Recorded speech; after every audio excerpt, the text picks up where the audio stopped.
What is going on, everyone? Welcome on into Open Ice Hits. Every time I do that, I swear I almost say sports talk with Brodes just because I'm so damn used to it. But here we are. We're talking hockey. Way better than sports talk with Brodes. Hockey, hockey, hockey. Only thing that matters is the ice, the puck. And look, teams are gearing up for the playoffs. We're starting to see teams take their final stride and look like true contenders or look like teams that are just going to squeak in. Before we hop into all that mess, though, Durso, Chinese food last night, huh? Yeah, it was quick and easy, you know. Quick and easy. Now, I'm a chicken and broccoli guy. That's what I had last night. Yeah, that's the go-to. I get yelled at by the fiance. Chicken and broccoli, you can get that anywhere. What are you talking about? It's not just any chicken and broccoli. It's Chinese food chicken and broccoli. Yeah, it's good. That's been my go-to forever, it feels like. Now, that's a hell of a shirt you got on. I knew you were going to point that out. That's Mike. Do you have like a Mike Modano jersey tee on the back? That is exactly what it is. I got this from a buddy of mine for my birthday this year. So I saw him not too long ago, and I said, I'm waiting for the right time to break this out on this show. And we're talking playoff teams, and there's a team who's officially clinched a playoff spot that wears something similar to this year. Now, the reverse retros look like these. Did you do that because of Minnesota Wild playing that well, or it's just a nice item that you thought would look good with your skin complexion?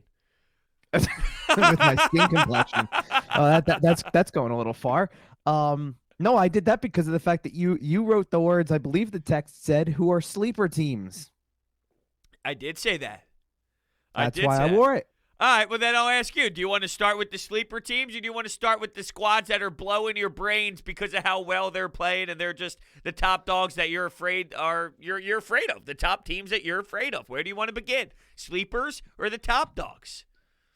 In some cases, they can be similar to an extent. Like, Minnesota's up there in the ranks, you know, like they've got a good amount of points this year. What are they officially ranked? 8th in the league. They are, but let's be realistic. When you talk about Minnesota, they're not one of those teams. Yeah, it ain't Tampa and it ain't Vegas, dude. Fine, I'll answer the question. We're gonna kick this bad boy off with the top dogs because the top dogs. Look, I watch Vegas play, and I honestly feel, who the hell is gonna beat this team? Who's gonna beat this team? They're unbelievable. They really are. I mean, I think that they are a powerhouse. We look at Tampa and we see Victor Hedman and Vasilevsky and all these players that are just unreal. We watched them win the Cup last year. I watch Vegas, and I think they have more. I do. I think they have more. They very well could. I mean, you know, didn't everybody say that about Vegas? Not maybe not last season, but 2 seasons ago when they got knocked out in the first round, and it was the major penalty and all that type of stuff. Like, didn't everybody say, oh, if it wasn't for that, they were destined to go to a Cup final again? Like, it's a good team. They're loaded. I mean, there's not much more you can say about it. I mean, they got a lot of talent across the board. And I wonder how much, you know, they went to the Stanley Cup Finals, and you're right. Then there was that wonkiness involved that was pretty damn crazy for them to not make that push again. But I almost wonder if there was, I don't know. I don't want to make it seem to the point of so frustrated that they became wired differently after that. Because here's the problem why I think that is.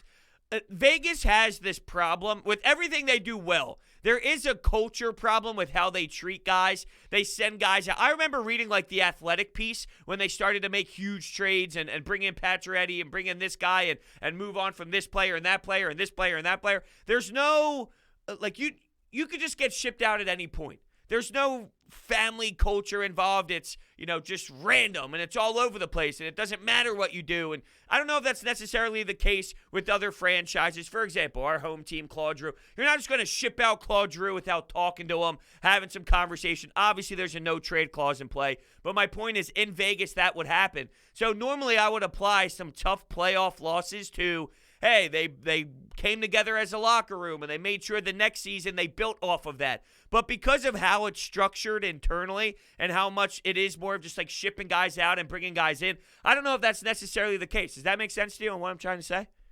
Yeah, a little bit. I mean, I assume you're also talking about the coaching change they made, too, less than 3 years into their existence as well. I mean, maybe it is that. It's the lack of the history they have and how quickly they've moved on from certain guys that were, let's put it this way, there were guys on that Cup final roster from the very first season that aren't there anymore. And it's like, there's not they don't have an attachment to anybody, kind of, in a way. I mean, they do, but they don't. Like, they kind of still have that attachment to the original first line they had, if you will, which isn't even their first line anymore, realistically. But that the Riley Smith, William Karlsson, Jonathan Marchessault grouping that has been together for a lot of this, maybe that's the attachment, so to speak. But yeah, they've gone out and actually they've become a destination. It's kind of like, I think there's cities out there. We've asked this question before. Is it going to work? What's the dynamic going to be like for hockey in that town, and how quickly could it be something that draws a crowd the way we think it is? Because I think we think of Vegas differently than other cities in the country. I think we think of Vegas as this tourist attraction. It's not the place where you settle in. It's the place where you go for the wild week away or something like that, and that's what we think of. It's for some of these players, it has, though, become that. They've signed some long-term contracts. It's not like they haven't, so I don't think it's that. Do those long-term contracts actually mean that they stay there for those long-term deals, like they're not afraid? And right. I wonder if that's a reason why they're good, because they don't have those connections. They don't have their ties. We're talking about Claude Giroux, a guy who signed for $8.5 million, and the fan base is freaking out saying he's not giving us that production anymore. Is it a good thing that they do this? Is if you're the front office, I don't give a damn. I want to win games. I don't care about your feelings. I want to win games. And I wonder if there is something to that with the production you're getting out on the ice as well. Well, you know what? From our last episode, too, it's the Patrick Marleau discussion, too, where, he doesn't have to stay where he is. I mean, that's a player choice sometimes, too. You're right. Like, if someone walks up to you and says, like, there's a go-to-the-player process with that homegrown or that sense of this is where they've been for so long, you're right. Like, Patrick Marleau wasn't a Shark for a few years there, right? But when he goes back, all they would have had to do is say, we can make a deal if you want a shot to win this year. But they didn't go there, and they didn't do that. He goes out and sets the games played record, and he's going to be a Shark for the rest of the year, and he's not going to be able to win a cup this year. And he doesn't have many shots left, right?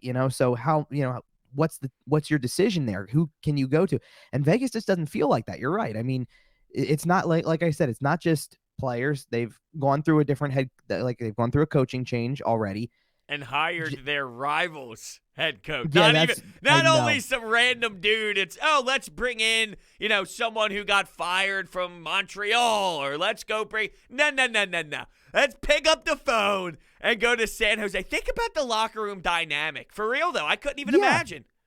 But even think about it from when you take on the task of being an expansion team, that's kind of a build it from the ground up operation, right? So that can take a general manager. That can take them a long time to get the formula right, to feel like they've got all the pieces in place to be good. And George McPhee goes out there and does that for a few years and things like that. And then all of a sudden, he steps down. Now Kelly McCrimmon's going to be the GM. Like, they've already changed GMs too. Like, you go out to a city like Nashville, who's been around in the league now for over 20 years, and they have the same general manager from day one. They've never had a general manager change at all. And it establishes that culture of, this is the guy who builds this team and continues to do it. They've made coaching changes, but in 20 years, you expect to make coaching changes. In 20 years, you expect to have player turnover, obviously. For one GM to run the show for that whole time, that kind of establishes your culture, right? Like, I think what's established in Vegas is that they're just out there trying to legitimately continue to be the success story they were. I wonder if it would have been different if they didn't make the cup run in year one, if they didn't have the instant success and built it from the ground up a little bit more, that maybe everything would be different. Like, I feel like now they make changes the way any other team would make changes and operate the way that any team in existence for 30 years would, because they just want to go out there and feel like the only goal is to have a shot. Yeah. There's nothing more to it than that, as opposed to this stage where maybe for the first 5 years of expansion, 10 years of expansion, you're not there yet. Most teams say that. I mean, it took a long time before Columbus won a playoff series and before Nashville made a playoff run and all that type of stuff. Minnesota, they didn't make playoff runs in the first year that they were in existence. They didn't make playoff runs in the first 5, realistically. Yeah, that's a great point. I think that has changed, for sure. It has to. I mean, there's no way in hell it doesn't. Think about it. You have that type of that adrenaline rush, if you will, if you're this new franchise, and then you want to get back to that. You felt that, and you want to get back to that hypothetical high, if you will. So you're trying to do anything and everything to do it at all costs. Now, isn't it kind of shocking, though, as we're talking about Gallant and whatnot, that he's still not hired by anyone? Is that shocking to you that he's still available? I mean, yes and no. It's shocking because of his resume. It's not shocking because I don't know what he wants to do. So, Okay, well if let's he's take the right, resume I part assume as yeah, yeah. I know the resume part is what doesn't make sense. You're right. Like, and I don't know. I mean, is he holding out for a job with a team like when Seattle comes into the league? I mean, it'll be insanely interesting because it would be, again, he'd be the first guy at another expansion team. And for what it's worth too, I'm like, the fact that I just was able to squeeze Seattle into the discussion for a minute is great, because I was thinking about that as we were talking about Vegas. I fully believe that Seattle's trying to build it the same way Vegas did, knowing the way the expansion draft's going to go, knowing what they can possibly get from day one. I fully expect them to be building it like that from the beginning. Like, I don't think Ron Francis is sitting there going, we're going to be a lousy team next year. Like, I think he's sitting there thinking, I can put together a decent team that can, at the very least, get into the playoffs in year one, Do you possibly. like that though? I know I think we've had this conversation maybe a Mm-hmm. couple of months ago or whatnot, but I don't know. To me, it kind of bothers me. At the same time, that's what's great about the NHL is, sure, there are teams like the Red Wings and there are teams like the Chicago Blackhawks a couple of years ago or whatnot where, they were the bottom feeders. There's always going to be the worst teams in the league and whatnot. But one of the reasons why the NHL is so great is because you have that competition, and we can talk about sleeper picks that can sneak into the playoffs but still have an actual run to the Stanley Cup. That's what makes hockey amazing. But to start a franchise and talk about making the playoffs in the first year, I kind of think that that's a little ridiculous at the same time. I don't know about making the playoffs. I think doing what Vegas did and making a legitimate run in year one is a little extreme. I think if you got a team that was built the same way right now as an Arizona or a Montreal, where it's a lot of young players, they're good enough collectively to put you in the position at this stage of the season where you're talking about, let's just say you get to 10 games left in an 82 game season, and you're a new team, first year, and you're in a spot where you're sitting there looking at being right on the cut line, maybe a little bit below, maybe just barely into the playoffs, but you're going to play your last 10 fighting for everything. I don't mind that, because I don't know that I view, like, the two teams I just mentioned, if they were to make the playoffs, which they're not guaranteed to, obviously, if they were to make the playoffs, do we really think, like, this goes back to what we're going to talk about a little bit later, do we really think they're going to make a big run? I mean, it would be a pretty big surprise if they beat the teams that they have to play within that, like, their division, or throughout the rest of their, like, next year, assuming it's back to the way it was, the rest of the conference. That's the dynamic I think that's okay for a first year team, that if they're on the line, they're possibly going to make the playoffs. It'll be cool if they do make the playoffs, but it's like you're not thinking beyond first round with them.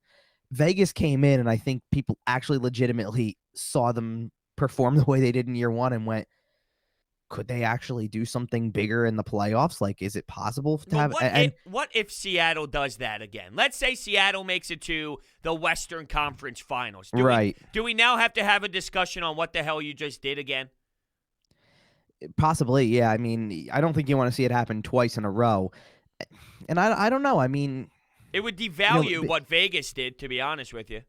yeah, it would, to an extent. I mean, hockey's not I want to say a weird sport, but it's weird the way momentum happens to an extent too, or what you rally around per se. Like, this was, first of all, there was the momentum and the mindset of they were the misfits, the players that other teams didn't want, so they kind of got that chip on their shoulder to collectively be the team of misfits that could do something when put together.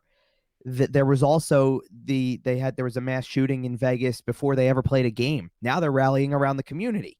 And now they've got fan support because they're rallying around the community as at the time, the only professional sports team in the city. So they're building that rapport, and then they're also sitting here looking at themselves individually going, we're the players nobody else wanted. We're the players that collectively we were on a team and everybody said it's okay, go there. And it was done in various ways too. Like, it's one thing to sit there and say, oh, they were on the list of exposed players and it might be obvious why. It's another thing to sit there and be the guy who it was, will, to protect the other guy that we don't want to give up, we'll trade this and this and this and put a package together so you don't take this.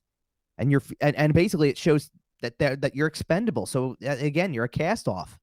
So I do think there's some some logic behind that potentially, but I think you're right. If Seattle does go on a run, it does discredit what Vegas did in year one for sure.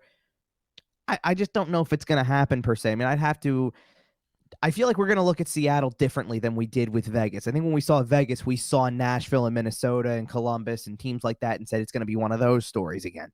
Now we're looking at Seattle and saying it's going to be another Vegas. Yeah, so it's almost like the bar. It's almost like, yeah. So we set the bar higher, and it's almost like we're going to be disappointed if they don't get to the second round of the playoffs, right? Yeah, that's a good point. Now you're right. I do think the expectations change a little bit, and it adds another level of fascination. But to get back, and on we'll look at the team differently on paper too. That's the other thing too. Like we'll look at who goes there, and instead of saying, well, that's just the cast-off guy who nobody wanted or whatever, we're going to look and say, oh, that's a legit player. That's somebody who really could help them. I think that's also the level of talent the league has. I mean, it could be a younger guy. It could be somebody who's an established veteran. It doesn't really matter. We'll look at somebody and go, you know what? That's a good player to get at that stage of the expansion draft, or to sit there and say, you're going to start your entire franchise with this guy. It's like we even thought that with Vegas. It's Marc-Andre Fleury's over the hump. He's not going to do anything for them. Look what he's doing now with them. Yeah. Like even now, this is 3-4 years later. So it's not I agree. It's not the cast-offs. It's not the nobody wants you anymore. It's you're good. Seattle actually wants you because they think they can make a playoff push. So then that changes the vibe in the locker room and because the process is different now. You kind of have no choice because most of these teams have so much talent. You have to give up somebody good. Like you're not like the only way you're not is if you're getting fleeced for draft picks. Probably like you're going to be giving up first rounders for the next 2 years to make sure you keep every good player you think you have.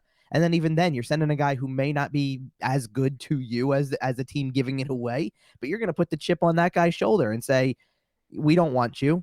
We didn't feel like we could protect. We felt so strongly about not wanting to have you on the team to protect somebody else that we sent draft picks over. We're risking our future. I hope that's Jake Voracek, because if I'm Chuck Fletcher, that's my number one thing to do this offseason. I swear to God, tell me if I'm crazy or not. But if I'm Chuck Fletcher, I'm picking up the phone and I'm saying, here's a first, here's some draft picks, take Voracek's contract. And I'm thinking, as crazy as that is for us right now to think someone's going to take Voracek's contract, if you have nobody on your team and you can get a 60 to 70 point guy in Jake Voracek, yes, the cap is a little aggressive, but you need to spend some sort of money. If you were to take on a first-round draft pick, a second-round draft pick, some draft picks involved, would you take Voracek if you were to get first-round picks to try and – because you need some veterans. You need some point production. Is that ridiculous for me to think that that's possible? It's not ridiculous. It's going to take more than what you think it's going to take. Like, if you want Jake Voracek off of the Flyers in expansion and for Seattle to even – first of all, it's going to guarantee. I guarantee you, it will cost at least a first round pick. That's fine. I would sacrifice it might that. It might cost a prospect too, and even then, you might still, if you're going to kind of orchestrate it as a trade, if you will, you might still be eating a little bit of salary there. You know what? If you told me first round pick, prospect, and money, I think for the 4 years that he's got he's got 4 years left, right? At that 8, right? Yeah, I think that might be worth it. If you got to do something new. You got to do something new. So if the package was Voracek, Morgan Frost, and retaining 25% of the $8 million salary, you'd do it. Ooh, Morgan Frost is too high of a prospect for me. I was hoping one tier down. That's the type it's going to take, though. You think it'll take Morgan Frost? He's got 3 years left on his deal, by the way. He's got 1, 2, 3, and then he's a UFA. So he's got 3 years left at 8.25. Whew. I don't know. 8.25. Let's get back on track a little bit, because there is one thing I want to mention with this Vegas team that I haven't mentioned yet. Man, I love Mark Stone. Yeah. I know he was always good, all right? I think putting him on this team, maybe putting the C on his chest, has elevated him, or maybe it's just changed the way that I view Mark Stone personally. But, man, this guy is unbelievable. He scores goals. He's got that personality, too, that I think I've always questioned the C, because I don't look at him the same way as I looked at Zdeno Chara wearing a C, or Sidney Crosby wearing a C, or some of these other guys that wear a C. But the way that he does it, I think works, and I think his personality on the ice works. The production works as well. Man, I love everything around Mark Stone and the way that he leads the team. I think that could be something really to look out for. The leadership with the C, man. Mark Stone with his 18 goals this season, 53 points. It's no Connor McDavid, but it's still beautiful. It is, yeah. It's no Connor McDavid, but he's really good, and it's not just that he goes out and, like you mentioned, the numbers: 18 goals, 53 points. That's he's a little bit more than point per game at this point. And like you said, it's not McDavid level, obviously, but at the same time, he plays as strong of a two-way game as almost anybody in the league. He's one of the top guys in that area too. So you're not just putting him out there when you say go get a goal. You're putting him out there when you're up by 1 with 2 minutes left and asking for a shot block. I mean, he does all of that. I love that, baby. That was my life. That was my life. Talk about breaking my fingers on 5-on-3 penalty kills in practice. That's how much I had to block shots, Durso. Yeah, I know, right? It still baffles me that beyond just him, and he's kind of in the prime of his career, but you go down and you look at who's next in points and who's next in points after him on the list. First of all, a defenseman is third in points on that team. Shea Theodore's third in points, which is, I mean, he's emerged as their go-to guy defensively. And then Max Pacioretty at his age and his experience level is still second on the team in points when you've got William Karlsson in his prime, when you've got Riley Smith and Jonathan Marchessault, who have been around and established with that team for so long. And Stone becomes, it's an interesting part of it because Stone becomes kind of that perfect leader for them. And it's funny because he wasn't an original member of the team. They've got guys who have been there since the beginning who you could just as easily say, you're the guy. You're going to be the one who is the captain of this team because you've been here from day one. You could pick a couple of guys for that, but it doesn't matter. I think people really do look at the way, when he finally got traded, and it was a long time coming when it was talked about, and he finally got traded from Ottawa, and he goes out and he not only goes to Vegas, but then signs. It established this idea that they could not only be a team that got the misfit players from expansion and then put it together. Now they're attracting names. Now they're not just trading for guys and trying to make a run. They're attracting names to the point where they're going, sure, you've got me for 7 to 8 years, and it's been Stone. They've done it with Pacioretty because they didn't just get him as a rental. He came over, same thing. He's on board now. It happened with Pietrangelo this offseason. They're bringing in people who actually see it as this is a legitimate place to go win a Stanley Cup. And that's what they're going there for. And Stone is probably the guy who, of those guys who see it as that opportunity, probably deserves to win the most in a way. I mean, Pietrangelo already won with St. Louis before the trade happened. You already won a cup. You don't need another I know, but one. I'm saying it's not that he doesn't need another one, but it's like, here's a guy who spent all that time in Ottawa, kind of waited for the right trade to come along, and now he's in a spot where he's not just another rental piece or a guy who goes to a contending team at a deadline. He's there for the long haul. And wouldn't it be cool if that's the guy who gets to be the captain who hoists the Stanley Cup for a team that's less than 5 years into existence, for believing in that team, for going over and not just going in a trade, but then signing there and basically planting his roots there for the long haul at that point during the prime of his career. Yeah, no, I'm with you. It's very fascinating. All right, so we know they're in the powerhouse category. We know Tampa Bay, no matter where they end up on the standings, or in the standings, I should say, you know that they're a powerhouse team as well because they're so deep and they have so many damn solid players.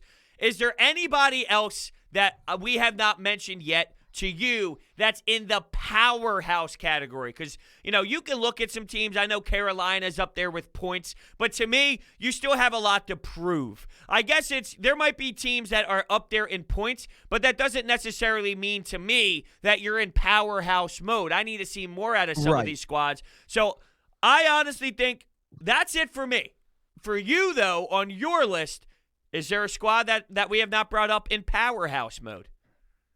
So I'll sort of transition this to sleeper teams to an extent, like as I mentioned this, because there's I broke it down. I wrote down a list for each division for a second, and when I wrote down stuff about the East, I went, no one's officially locked into the playoffs yet in the East, but we pretty much know who the 4 are going to be.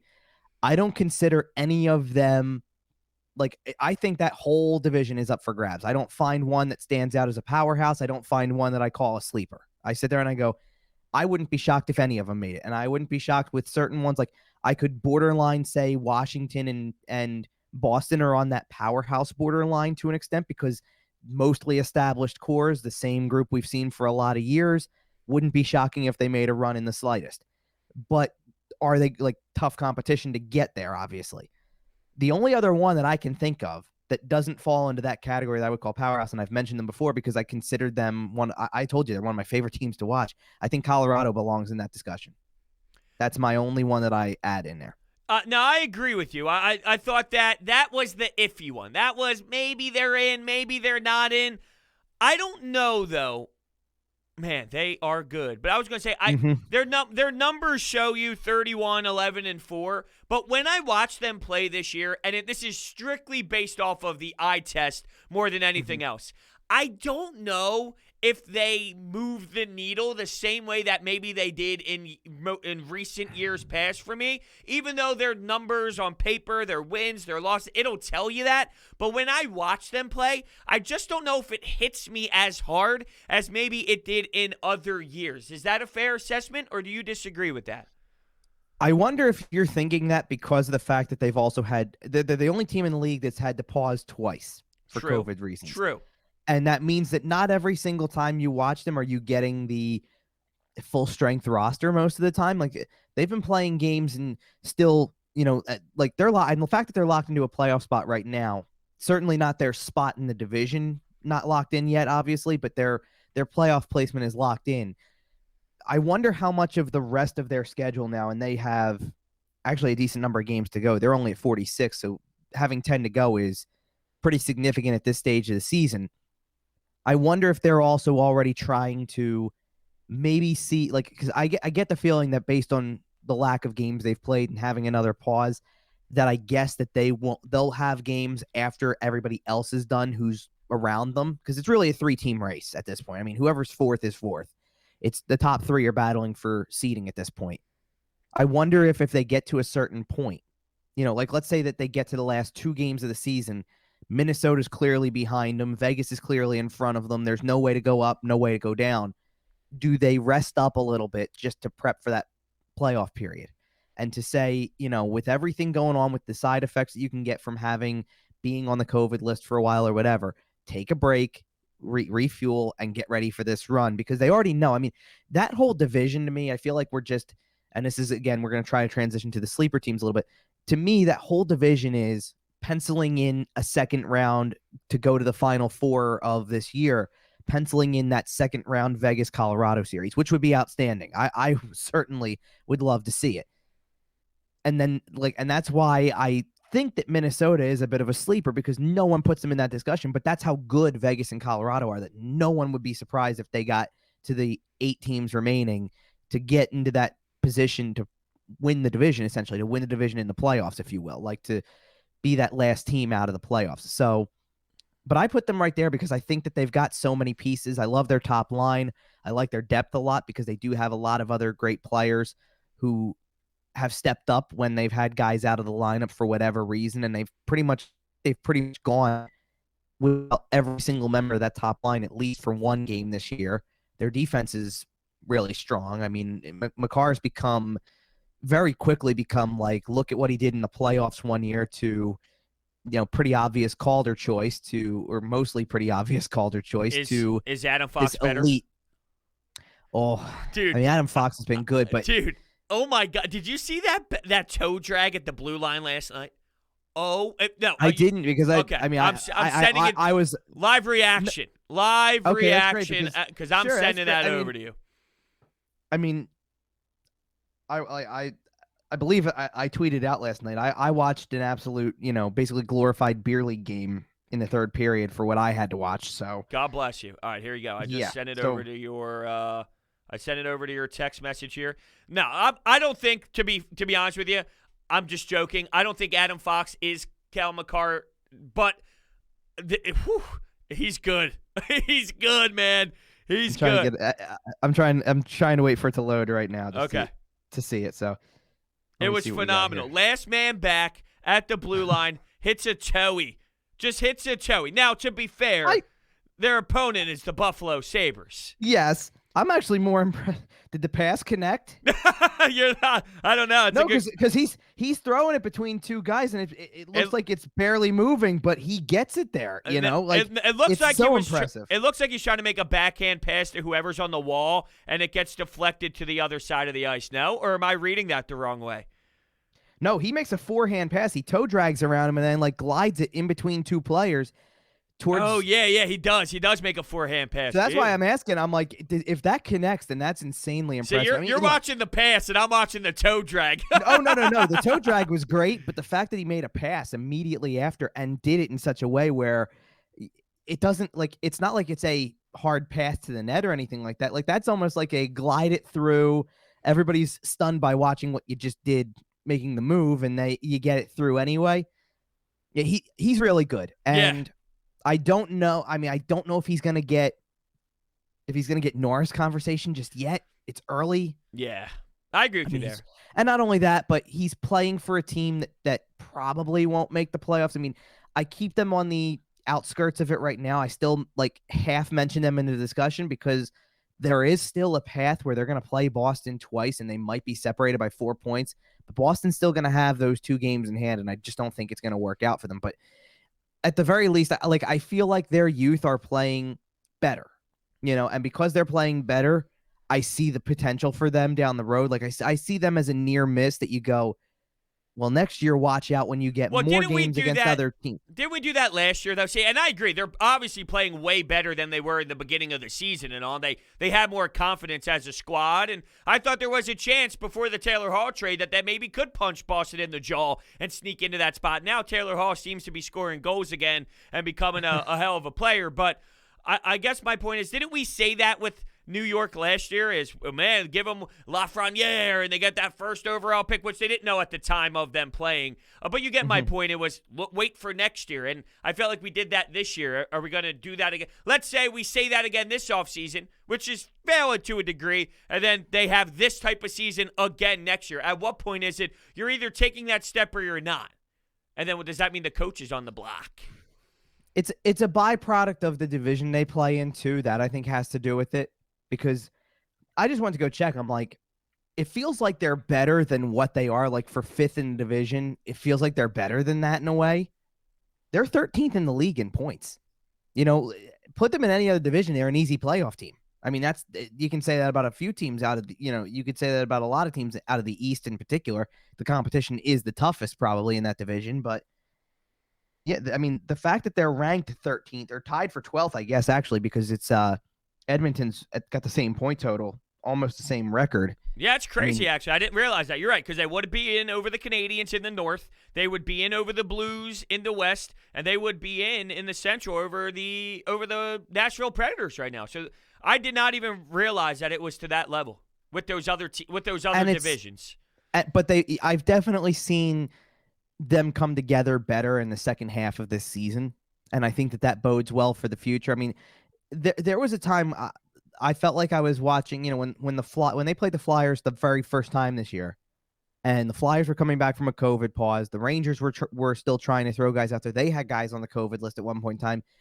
I swear I was watching a glorified AHL game because there were guys who were on the roster who you're going, they would never be on this roster, not right now, but this is the situation, and that's the way it looked. And it's been, I think I remember at the time, too, that because that was the first time I went on the air and talked about the Rangers and things like that. Mika Zibanejad had like either 3 goals or 3 points or something ridiculous like that. And he looks like the player he was expected to be. Like even that, like cold streaks from your best go into it just as much. So I don't know. I mean, look, they're going to have to come out and be, they're going to have to come out and be better. Yeah, I know. And they're going to have to come out and be better at the start of a season to make me believe that. The only reason I'm like not sure how to really go what direction they're going in is because you mentioned something about the coach. That was the discussion a month or 2 into the season, and now it's not. Like they kept the same coach, and it's not really a discussion. Like it's basically just chalked up to a bad start and a short year, kind of in a way. Yeah, no, and that always proves my point with coach. I think people put so much emphasis on coaching where it's 99.9% the players, and that's a little aggressive, but you get my point. 90% players, 10% the coach. If the players played better, the coach is now no longer going to be fired. If the players were playing bad, the coach is going to get fired, and that's just how it is in all sport. I think people stress so much on the coach. That's where they put their blame instead of, hey, how about you guys suck and you guys need to actually play better and look what happens. But I was going to bring up with Zibanejad, you play the Flyers, you score 6 points a night, and then, you just end up sparkling back into where you need to be. But I want to touch on my sleeper. And we could touch a little bit more on Minnesota. I think with Minnesota specifically, I think they're missing something for me to believe that they're going to be my sleeper choice. I think they're still young. They're raw. We talk about Greenway. We talk about Kaprizov. We talk about their younger guys. One of the reasons why I'm going to go with my sleeper is because it's the complete opposite. And it's probably not sexy. It could be a little boring, but it's the Penguins. Like the other day, we were looking or texting each other, holy hell, the Penguins are in first. When did that jump happen? Now, one game later, they're in second place and whatnot because of the Capitals. But here's my thing. We questioned early in the season defense and goaltending. Well, Jari, I don't know what he's going to be in the playoffs, but he's definitely made a really nice run for himself this year. We've seen them make runs with not first year, but with Matt Murray, you didn't know what you were fully going to get in the postseason. He answered the bell. With Jari, we don't know what we're going to get into the first postseason for him being the guy. Well, we'll figure out, and we've seen it happen with this franchise before. You got Sidney Crosby, you got Malkin, you got Letang. It's guys that I can trust. So get them in and see what happens. And I think that culture shock from what they did with Berkey and Hextall kind of set the tone for them because it was a wake-up. You better figure it out in the next 8, 10, 9 games, and that'll make the statement on what we're going to do. And then what do you know? Within a snap of their fingers, they're winning hockey games again. And to me, I just think that you throw them in the playoffs. This is a team that's won how many Stanley Cups under these core guys? You can't rule them out. So I think they're my sleeper. Everyone looks at them as, just a team that might get in. And they still have that streak, right? Of playoffs. They haven't missed the playoff. They made it last year, right? So or is it wonky because it was a play-in game or play-in series or whatever it was, regardless? It still counts as a playoff series. It does. So they'll keep it all alive. Well, they were a 5th seed, too, so they would have made the playoffs anyway. That's right. But yeah, that's kind of my pick on the sleeper. Your thoughts? It's an interesting one. The one thing I think, because you mentioned the core, you mentioned all that type of stuff. The one thing Cody you didn't mention about lifting the cup. Who would have thought? Now the one guy you didn't mention, by the way, who comes up a lot when it comes to their core or the same guys who have won before, Mike Sullivan. Remember we were talking about how is he on the hot seat? I think he saved his job. There you go. Quite frankly. There you go. Same conversation. The players play better. Now all of a sudden Mike Sullivan's right, not but at the same fired. time, you're thinking about and we've talked about this before. Is it time to move on from a guy who 4 or 5 years ago won Stanley Cups and now the core is aging more? You've got to kind of find a way to turn the page and get the new core involved. I mean, it is still the same core for the most part. I mean, it's still Jake Gensel, Sidney Crosby, Evgeny Malkin, Chris Letang on defense. Brian Burke was answering questions. I remember listening to him the day he got hired on some Sportsnet stuff. He was literally being asked the question, is it time to trade Sidney Crosby? Now right. His answer evolved around, all these years, the thing I didn't have was Sidney Crosby. I get it. And look, this is one of the best players. I mean, I think I saw the other day, actually, they said, I forget what the exact stat was, but it's like something about maybe it was point per game in your first 16 seasons or something like that. There's only 2 players who have done it. It's Crosby and Gretzky. And Gretzky did it over 19 seasons, obviously, but it's ridiculous how that's the list of players who are, I guess, I think it's a point per game or something like that. And that's just insane. That we can even sit there and find a category where you go, who are the 2 guys who are there? It's Wayne Gretzky and Sidney Crosby. Does that tell you what kind of career Sidney Crosby's had? Do we even need to say any more than that? We just had this conversation about Ovechkin and breaking records and things like that. We were texting back and forth about what we were going to talk about this week in addition to with the playoff stuff. And we're going to talk about, could Connor McDavid have 100 points in a 56 game season? And you're going, and to think that gets an endorsement from Wayne Gretzky, that gets an endorsement. He goes, if anybody can do it, sure, it's him. You know, Well, you like, know what's crazy about it is like we're starting to see it actually play out. But we were yeah, not even joking about it. We were legitimately talking about it 20 games in that, oh, he could get 100 points. And it wasn't shocking. And it's not crazy. This is what he does. And I think the crazier part about this all isn't so much that he's going to do it. It's how nonchalantly we knew that it was a serious thing that he could do it. The fact that it's an obvious statement 20 games in, 15, 10 games in, that he can do it. I think that's more the crazy side of this, which tells you everything, you know? It really also is a shame that Austin Matthews missed the time he did, because he's at 34 goals, and I can only imagine what he would have done if he didn't, if he, A, he didn't miss games, and B, if the injury wasn't to his hand, his wrist, you know? Like, could you imagine where he's at too? We could be talking about one guy who has a chance in 56 games to have 100 points, and a guy who in 56 games has a chance for a 50-goal season. I don't think he would have gotten 50. I think maybe like 42, 41, probably but the not conversation 50. But the conversation would have been there that, oh, could it happen? He's on pace for it. Would have been like that throughout. Like, now he's not on pace because there's not enough games left to meet, you know, and it's because he missed some time. Like, if you sat there and said you've got 10 games left and you're at 40, that's it. All he would have needed was 6 more goals in, you know, and he's played 44 games as it is. But like, if he was at 40 in 44 because he never got hurt, he didn't go on a scoring slump because of where the injury was, we could be talking about a guy going for 50 goals in 56 and a guy going for 100 points in 56. And that's just freakish to think about. But this is the level of talent and skill that the league has now. It's amazing. So let me shift to some of mine then, because I had multiple sleepers. Yeah, I have one more. And I mean, not one more, but I was just going to ask you, is Edmonton qualified as a sleeper out of the North? It's funny you picked that, because I turn around and for both divisions that you just picked a team from, the words I have are either up for grabs or not sure there's a sleeper in there. I actually feel like the North is a 2-horse race already anyway between Toronto and Edmonton. I actually wrote down as a maybe. I'm not calling this one of my picks, but I'm like, maybe Winnipeg, because nobody has really thought of them that way. Did you see what happened to Scheifele the other day, by the way? He got benched for 17 minutes in the third because he didn't back check. I didn't see that, yeah. But that's great accountability on the part of he was not happy, Paul Maurice there. I know. I was thinking the same thing. Imagine benching. He was not happy, so I did not agree with it. He was pretty damn vocal in the post-game presser.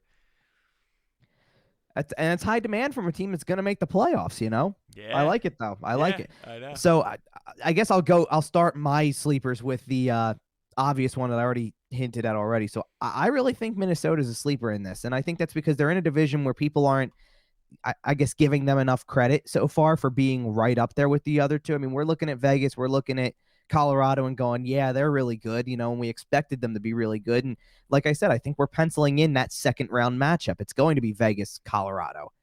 And I kind of say pump the brakes. I really think that, for one, Minnesota has just about beaten every team in that division to an extent. Now they've got, I believe, St. Louis, they have like 5 more times on their schedule.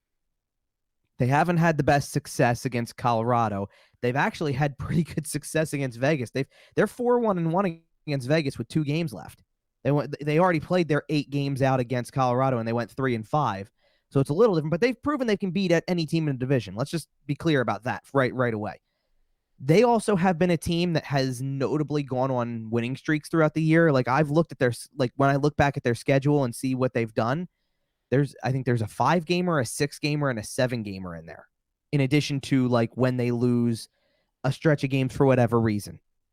But there's long winning streaks in there, which show the potential to go on a run in a playoff series to an extent. Like, if you can get on a run and go out there and be confident in every single game and find a way to win, you might be able to put together what you need to win a playoff series. I don't know that they're going to go all the way per se, but I do think that I don't think we should just write in Vegas, Colorado second round and then say that's the 2 that are going to make it out of that division, one of the 2, and just dismiss the other teams. That's my first thought. Yeah, no, that's a fair point, and I think you're right.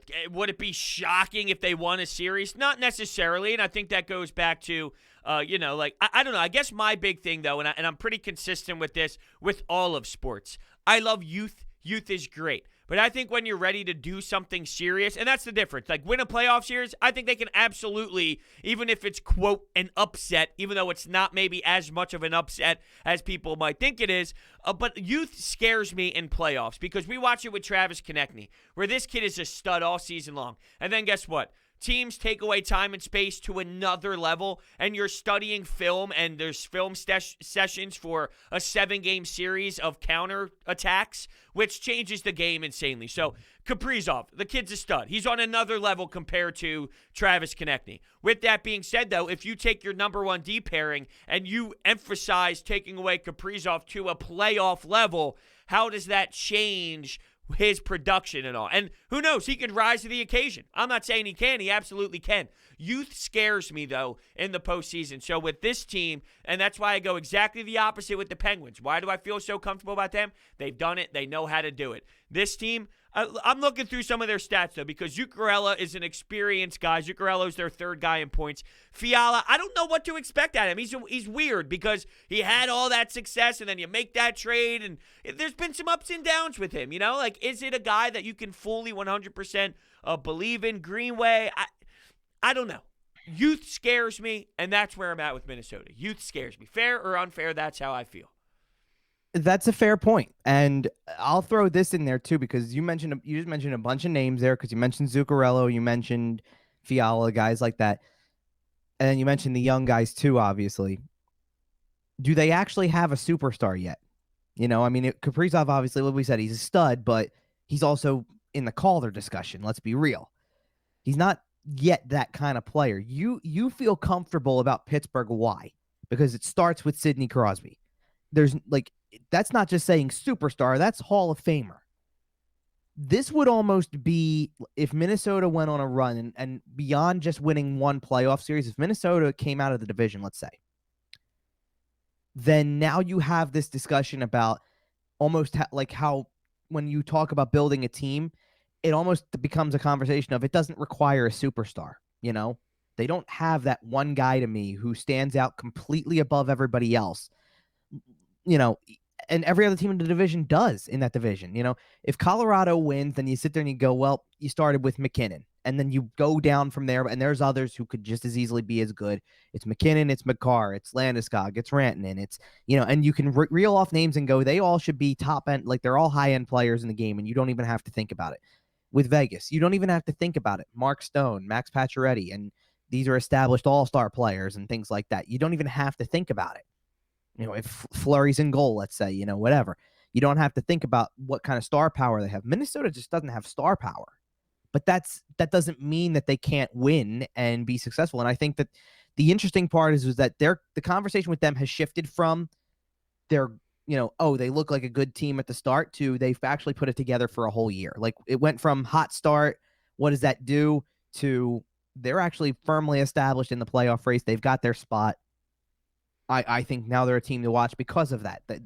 No one would have picked Minnesota as one of the first, let's put it this way, it wasn't even first 6 to really get in. They were one of the first 3 to get in. Yeah. Like, who would have thought that? You don't always need, just to be clear, I guess you don't always need, like, star power to win, but then you need good mix of, like, veteran core. Like, for example, and I know maybe, I don't know, maybe this is a hot take, maybe not, but I don't look at Ryan O'Reilly like a full-out star. He's a really good player. Star, though, it doesn't scream star to me. But the St. Louis Blues, because of Ryan O'Reilly being, like, that guy that season, he stepped up big time and all, like, they have pieces, that St. Louis team, but they didn't have like full out like star, like we talk about Crosby, Ovechkin, we talk about McKinnon. They didn't have that. So I don't know if you necessarily need, with Vegas, they didn't have star. Now William Karlsson had 40 goals that year, but he's not a star. It doesn't necessarily fully need to be a star in the NHL that you have, but that means you need to have the proper team built around you. This team, the youth, I don't think, when you talk about a team that wins without a star, I think you have a really good sense of veteran core. You look like you're baffled, so maybe you don't like my Ryan O'Reilly not a star statement. No, I don't think St. Louis, when they won the Cup, though, didn't have stars. I think Pietrangelo was at that time, and I think that Tarasenko is, in my opinion. Okay, Tarasenko, but even if Tarasenko is, and I agree with you there, he is he Crosby Ovechkin, or is he one tier down? Is he Claude Giroux more than he is Crosby, Ovechkin? That's tough. I mean, Or is he somewhere in between those two? I mean, I love how we he's probably downplay in between. He's in between. Like, Claude Giroux's He's got to not- be 1,000 games, 1,000 points, and we look at that as like a tier down. Like, that's what he's going to finish with, 1,000 and 1,000, and we look at that as like, eh. Well, exactly. Do you realize we just sat there and said it that way? Like, there's Crosby, Ovechkin, there's Tarasenko, then there's Giroux. It's like Claude Giroux is going to be one of the 110 players, and I'm trying to estimate as best I can who's going to make it to 1,000, but he's going to be like one of the 110 players in the league's history once he does achieve it to probably be a guy who has 1,000 points. I think we're unfair. We're unfair to Giroux here because looking at the stats, you can make the argument. He's 140th in points right now. I mean, there's only 140 guys who have gotten to 850 points in their career. So I put Tarasenko in Giroux category is my point. I don't put him in the between. I put him in that category. I think it's the fact that Tarasenko is a scorer, though. You know what I mean? That's you true. Think of him as a goal scorer. That's true. That's different. When you go out there, he goes out in the clutch and it's get it to him because he can find a way to score a goal. You don't, and I think you don't think of Ryan O'Reilly that way because O'Reilly sets guys up a lot. He can score, but he can set guys up just as often. That's why I think you think of that. I'll really quickly get my other sleeper in here really quick, and then we got to wrap up. Yep. So, my other sleeper is Nashville. Wow! And holy hot take! You're gonna throw Nashville in with like a minute to go on a hot take Wednesday. Well, we can talk about this on the next one, too. I mean, if we have to, but. Tease it. Well, here's the thing. You said sleeper, not necessarily like I didn't say crazy and do drugs before the show. I didn't. I'm saying I'm saying I look at the three teams from the Central that are in, and I honestly, I mean, what was the question too? Who is going? Like, is there anybody who can dethrone the Tampa Bay Lightning? Right. At this point, I should have put New Jersey in. I didn't go that far. I didn't. What did you want me to do? Pick the New York Rangers? No. I'm just busting your stone. I know. So I would have never picked them in a million years. So I think it's an interesting conversation. Yeah. Well, they're 16-6-1 in their last 23. They lost a tough one to Florida, who's also locked in. I think, and maybe this is why it's a good conversation to have on maybe the next show, is because their next game is against Dallas, and that's basically the separator. Like I literally wrote down like a quick section of who's in the East. No one's officially locked in, but the top four seems to be, pretty close to a lock. The North, also no one's officially clinched yet, but the top four appears to be pretty clear there as well. And then I go, the Central and the West already have three teams clinched, and it's a battle for fourth, and it's a two-team battle. It's Nashville, Dallas in the Central, and it's St. Louis, Arizona in the West, and that's about it. Right? I mean, so Nashville plays Dallas on Saturday, and it's the last head-to-head meeting between the two. And Nashville was winning that game against Florida and then kind of fell apart in the later stages and wasn't in a position to tie it up again. So that game, to me, will really determine if I feel the same way about Nashville because they've gone on a hot streak. They were dead in the water, done for, sellers at the deadline. Now they're back with the same team. Every time I blink, I keep seeing Ryan Ellis's name pop up in the score sheet. He was talked about as being traded at the deadline. If they beat Dallas, I think they're getting in. Okay. Well, go ahead. No, I was just gonna say I was gonna go ahead. You finish, and I'll get my thoughts. Because after that, they have 4 games left in the season, and 2 of them are against Columbus, which I think we mentioned this before. They're worse in the league point wise than Detroit is. Or maybe they're tied at this point because they played a real good one, a nothing game through 65 minutes on Tuesday night. Riveting if you sat through that one too, just as much. I mean, but the bottom line being, I think if they win that game in regulation against Dallas and go up by 4 points with 4 games to go, even though Dallas has a couple games in hand there, I think they make it. Okay, and then I consider them a sleeper at that point. Okay, and I'll leave the show on this thought here. I think that when you need to give that type of effort to get in because you started out so slow, I think that's where sometimes your body is, if you got to give you 120% to get back on track, you at some point you lose all of your all of your flow because it took so much to get back into the conversation. it wears you out. And I think with Nashville, there will be a wear out period involved. So that's fair. Yeah. I go back to the core is the same, and I don't doubt that they heard every part of the discussion about what they were supposed to be at the deadline, and now they're looking at a possible playoff spot. I think they're motivated as anything. Oh, all right. We'll leave it at that. All right, well, thanks, thanks everyone so much for listening to this episode of Open Ice Hits, and we'll catch you on the next one.